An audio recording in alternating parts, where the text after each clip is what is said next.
उम्मीदवार आवाज आ रही है? थोड़ी परेशानी जरूर है आज। एक तीर एक कमान, आदिवासी एक समान, एक तीर एक कमान, आदिवासी एक समान, अभी तो ये अंगड़ाई है, आगे और लड़ाई है। आज विश्व का वो दिवस है यूएनओ द्वारा संयुक्त राष्ट्र संघ के नेतृत्व में यूएनओ द्वारा 1994 में, जब मैं 2 साल का था, क्योंकि 1992 में मेरा जन्म हुआ और 1994 के अंदर विश्व आदिवासी दिवस का संयुक्त राष्ट्र संघ द्वारा यूएनओ द्वारा विश्व आदिवासी दिवस घोषित किया गया। और उसी के उपलक्ष्य में आज हम विश्व आदिवासी दिवस 2024 के अंदर मना रहे हैं। एक ये सोचने वाली बात है, विश्व आदिवासी दिवस क्यों घोषित हुआ, किस लिए घोषित हुआ, इसका उद्देश्य क्या था। विश्व आदिवासी दिवस इसलिए घोषित किया गया कि पूरे विश्व के अंदर किसी भी देश में हो, श्रीलंका में हो, अफ्रीका में हो, जापान में हो, भारत में हो, आदिवासी समुदाय के साथ, जल जंगल जमीन के साथ आदिवासी समुदाय की संस्कृति, आदिवासी समुदाय की धर्म परंपरा, रीति रिवाज, इनको कहीं न कहीं खत्म किया जा रहा था। इनके साथ अन्याय हो रहा था, इनके साथ छुआछूत हो रहा था, भेदभाव हो रहा था। तो यूएनओ ने विचार किया, यूएनओ के अंदर कई देश के प्रतिनिधित्व सम्मिलित होते हैं। इन्होंने विचार किया कि मानव जीवन को बचाना है तो जल जंगल जमीन को बचाना पड़ेगा, और जल जंगल जमीन को बचाना है तो आदिवासी समुदाय को बचाना पड़ेगा। ये निर्णय किया था और इसीलिए विश्व आदिवासी दिवस की घोषणा की 1994 के अंदर यूएनओ ने। ये महत्वपूर्ण दिवस है।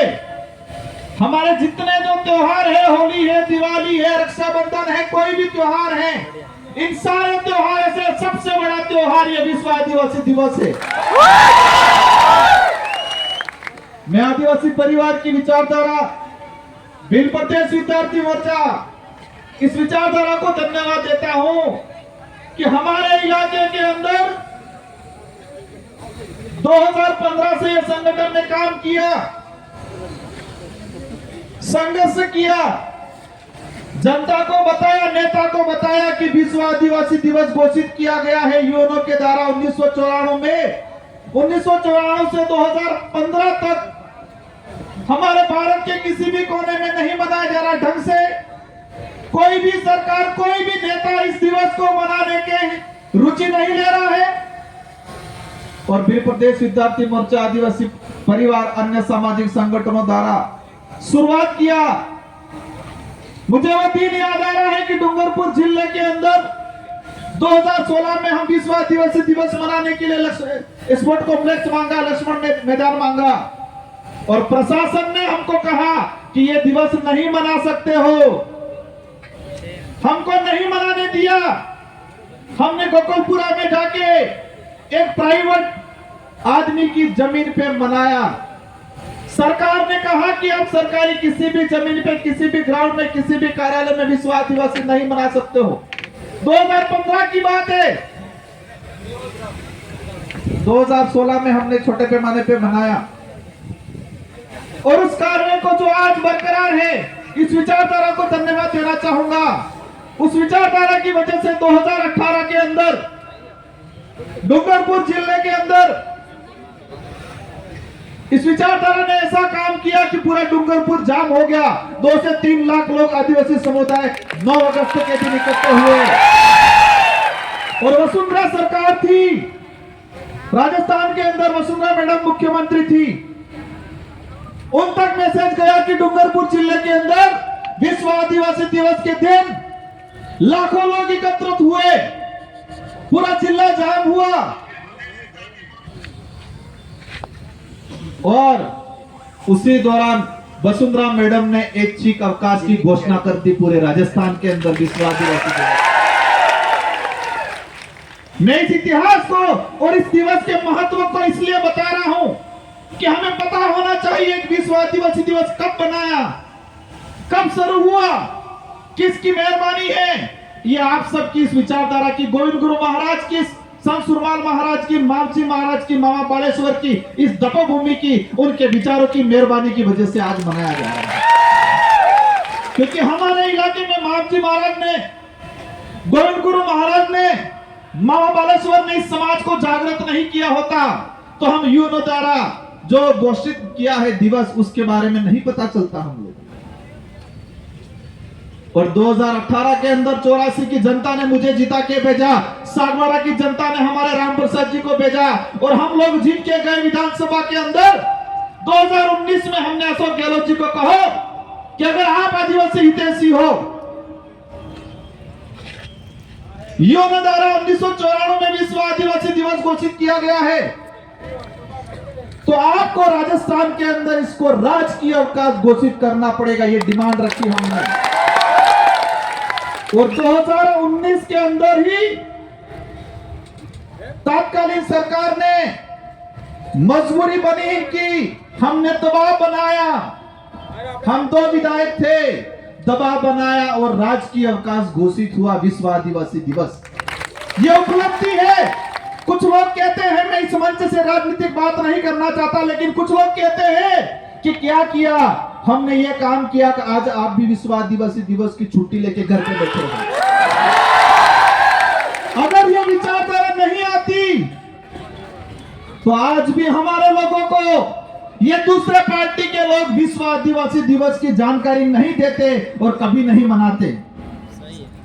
ये हमारी उपलब्धि है और उसी बदौलत, इसी वजह से मध्य प्रदेश के, छत्तीसगढ़ के, झारखंड के, महाराष्ट्र के लोगों ने भी सरकार से मांग की और राजस्थान में शुरुआत हुई और सभी जगह विश्व आदिवासी दिवस का राजकीय अवकाश घोषित हुआ गया।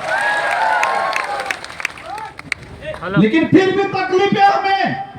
1994 से घोषित था, 1995 से लगा के जो सरकार थी उसकी जिम्मेदारी बनती थी कि आदिवासी दिवस मनाए। आदिवासी दिवस के तहत सरकार स्वयं जाए, नेता जाए, मुख्यमंत्री जाए, प्रशासन, कलेक्टर, एसपी जाए और आदिवासी दिवस मनाना चाहिए था उनको।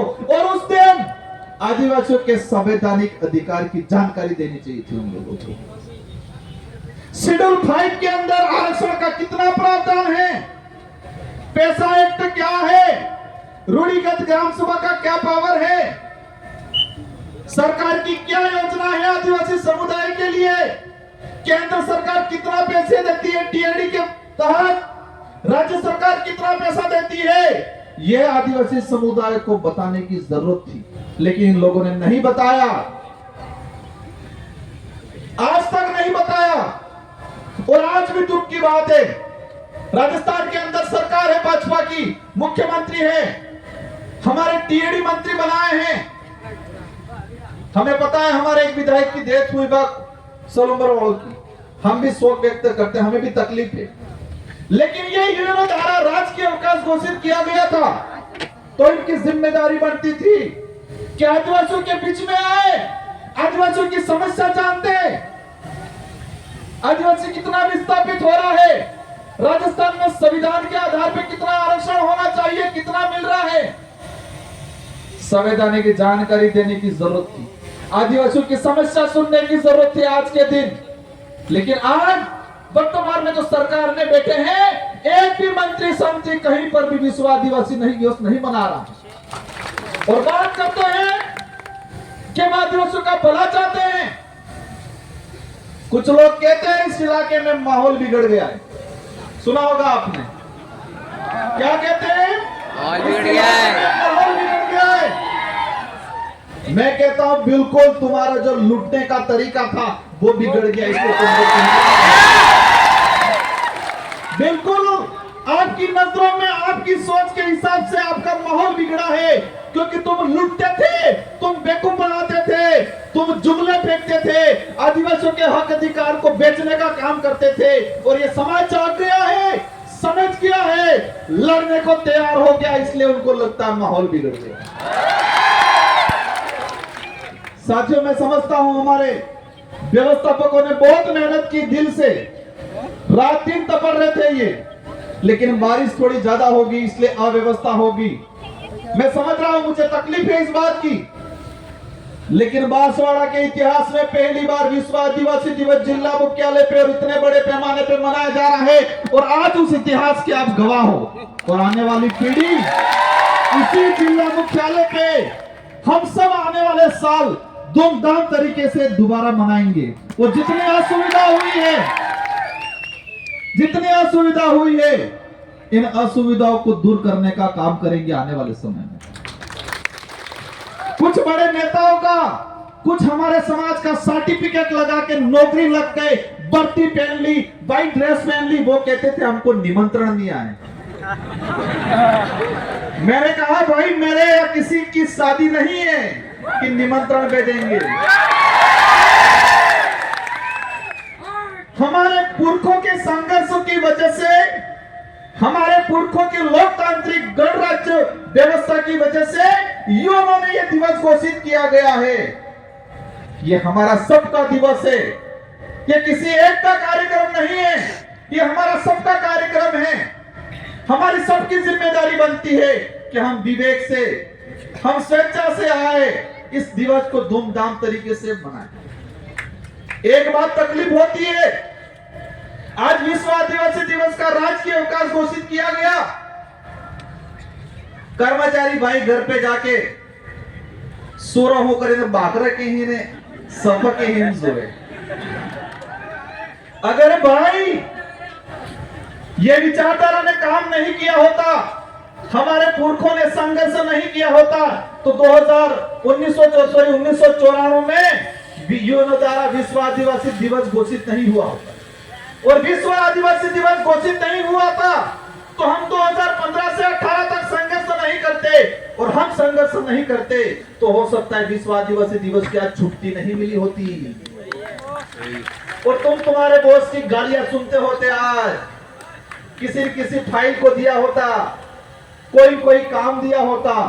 लेकिन आज आपका अवसर मिला है तो आपकी जिम्मेदारी बनती है, हम ये नहीं कह रहे कि आप इस कार्यक्रम में आओ, लेकिन मैं आने वाले समय के लिए भी हमारे कर्मचारी, अधिकारियों, भाई, नेताओं से कहना चाहूंगा, विश्व आदिवासी दिवस की छुट्टी मिली है तो आपकी जिम्मेदारी बनती है कि उस दिन आप अपने परिवार को बताओ, अपने गांव में बताओ कि आदिवासी दिवस क्यों मनाया जा रहा है, कब घोषित हुआ, इसका उद्देश्य क्या है। आदिवासी समुदाय के लिए संविधान में क्या प्रावधान है, कितना आरक्षण मिल रहा है, जल जंगल जमीन के लिए कौन लड़ रहा है, ये आपको आपके परिवार में, आपके गांवों में बताने की जरूरत है। लेकिन वो कई जने तो बता रहे हैं, कई जने घर पे बैठे डरते हैं, वो डरते ही चले जाएंगे। Very good. हमारा फर्ज है उनको जगाना है, क्योंकि ये लड़ाई मेरे अकेले की नहीं है, आपके अकेले की नहीं, ये लड़ाई सबकी है। ये लड़ाई सिर्फ आदिवासी समुदाय की नहीं है, ये लड़ाई मानव मात्र की है। हर धर्म, हर समुदाय, हम सबकी लड़ाई है, क्योंकि आदिवासी जो लड़ाई लड़ रहा है, प्रकृति को बचाने की लड़ाई लड़ रहा है, और प्रकृति रहेगी, जल जंगल जमीन रहेगा तो ऑक्सीजन सबको मिलेगी, और ऑक्सीजन सबको मिलेगी तो जिंदा सब रहेंगे, और ऑक्सीजन नहीं मिलेगी तो जिंदा कोई नहीं रहेगा। इसलिए हम सबकी जिम्मेदारी है। इस मंच से हमारे पूर्व, सबसे पहले यहाँ विधायक थे, उनकी जो पोती आई है, उनको धन्यवाद देना चाहूंगा। हमारे बीच में किसान आंदोलन के नेता भाई साहब, प्रोफेसर साहब को नमन करना चाहूंगा। हमारे अतुल जी मीणा आए हैं, सारे जो मंच में विराजमान है उनको धन्यवाद देना चाहूंगा। 2 सांस्कृतिक टीम आई, एक असम से आई, इनसे हमको सीखना चाहिए। वो खुद बजाते हैं, खुद गाते हैं और खुद नाचते हैं, वो डीजे की जरूरत नहीं पड़ती उनको, और यही हमारा कल्चर है। मैं चाहूंगा पिछली बार आने वाले समय में बांसवाड़ा का कल्चर टीम तैयार हो, डोल में कुड़ी हाथिया पड़े, और एनो से साउंड आवे, एनो से ताल आवे, एक कड़ा डीजे नो ताल नहीं आवे। इसलिए हम सब मिलके साथियों डूंगरपुर वाले फोन पे फोन कर रहे हैं, कह रहे हैं कि हमने भी दिया है वोट थोड़ा। मैंने कहा बांसवाड़ा वालों की पहली जिम्मेदारी है, उनका पहला हक बनता है। मैंने कहा बांसवाड़ा पहले जाएंगे, सेकंड नंबर डूंगरपुर। इसलिए वो इंतजार कर रहे हैं, इसलिए मुझे निकलना है। लेकिन एक बात कह के जाना चाहूंगा, किसी के बहकावे में मत आना। हमारा विवेक से हमें लड़ाई लड़नी है। और जो विस्थापन हो रहा है, मैंने सारी डिटेल निकाली है कि कुछ देश के अंदर आदिवासियों का कितना विस्थापन हुआ। कई प्रोजेक्ट के माध्यम से, जैसे हमारे यहाँ पावर प्लांट दानपुर वाला, टाइगर प्रोजेक्ट का, सोने की खदान, इस तरह के कई प्रोजेक्ट के माध्यम से पिछले 5 साल के अंदर 4.5 लाख आदिवासियों को विस्थापित किया गया इस देश के अंदर। ये गवर्नमेंट दे रही है रिकॉर्ड में। ये हमारे लिए एक दुखद बात है। पावर प्लांट वाली लड़ाई है, हमें संवैधानिक तरीके से इसको लड़ना है, क्योंकि ये प्रोजेक्ट हो, दूसरा प्रोजेक्ट हो, भविष्य में नुकसान हुआ आने आसपास के 100 किलोमीटर वाले लोगों को इसकी परेशानी का सामना देना होगा। हमारे कई साथी जेल में गए, हमन भाई भी जेल में गए। मैंने कहा है उनको, देखो इतिहास उठा के देखो, आजादी से पहले कौन जेल में गया? जिन्होंने अंग्रेजों के खिलाफ लड़ाई लड़ी थी, गलत नीतियों के खिलाफ लड़ाई लड़ी थी। आने वाले समय में आपको भी, आने वाली पीढ़ी विचार करेगी कि इस प्रोजेक्ट के पक्ष में कितने थे, इसके विरोध में कितने थे। आपका सबका आने वाली पीढ़ी परीक्षा करेगी, समझेगी कि हकीकत क्या है। साथियों, बिल प्रदेश की लड़ाई को बुलंद करना है। कुछ लोग कहते हैं कैसे लड़ेगा बिल प्रदेश? हम कहते हैं गोविंद गुरु महाराज, मालसी महाराज, मामा बालेश्वर के आंदोलन में ताकत है, उनके विचारों में ताकत है। उनके विचारों को हम आगे बढ़ाएंगे और अवश्य बिल प्रदेश बनेगा एक न एक दिन, आप चिंता मत करिए। धीरे धीरे उसी लाइन पे आ जाएंगे। मैं इस वक्त पे नंदलाल जी मीणा को धन्यवाद देना चाहूंगा। टीएडी के मंत्री थे प्रतापगढ़ वाले, 2016 में खुला बोला था बिल प्रदेश बनना चाहिए, लेकिन आज पर्ची मंत्री बने हुए हैं टीएडी की। उनको पर्ची पकड़ाई जाती है, कब कौन सी पर्ची पकड़ाई जाए और कब क्या बोलते हैं उनको नहीं पता। हमें उनसे नहीं लड़ना है, उनकी आदतों से लड़ना है, उनके विचारों से लड़ना है। हम सब मिलके, मैं इस मंच के माध्यम से मेरे युवा साथियों को कहना चाहूंगा, नशे पत्ते से दूर रहना है। हमारा लक्ष्य है कि हमको और आने वाली पीढ़ी को सुरक्षित रखना है, मजबूत रखना है, तो नशे पत्ते से दूर रखना है।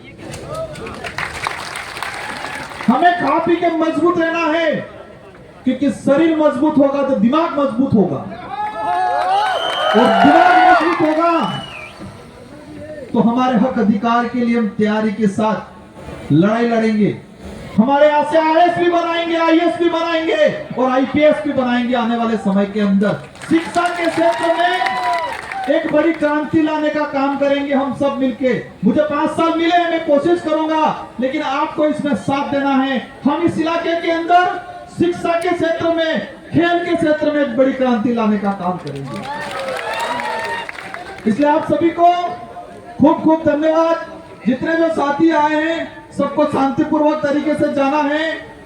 हमारे उदय भाई की टीम आई है, वो बच्चे इतनी शानदार कार्यक्रम करते हैं, इनका कार्यक्रम है, बाकी वक्ता भी हैं, सबको सुनना है। और साथ ही आप सभी को शांतिपूर्वक अव्यवस्था जरूर हुई है, लेकिन अव्यवस्था से ही हम आगे बढ़ेंगे। हम एसी कूलर में फर्स्ट क्लास रहने वाले नहीं। परेशानी तकलीफें सहेंगे, संघर्ष करेंगे तो हम आगे बढ़ेंगे। इन्हीं शब्दों के साथ आप सबको विश्व आदिवासी दिवस की हार्दिक शुभकामनाएं। हम सबको संवैधानिक अधिकारों को लेके, जल जंगल को लेके, शिक्षा को लेके, संवैधानिक जो आरक्षण प्रावधान है उसको लेके लड़ाई लड़नी है। और इन्हीं शब्दों के साथ आप सबको धन्यवाद। शांतिपूर्वक आए और शांतिपूर्वक सबको जाना है। आप सबको जय जोहार। एक तीर एक कमान, आदिवासी एक समान, एक तीर एक कमान, आदिवासी एक समान। जय जोहार। जोहार। मैं निकल रहा हूं पर आप सबको बैठना है। हाँ?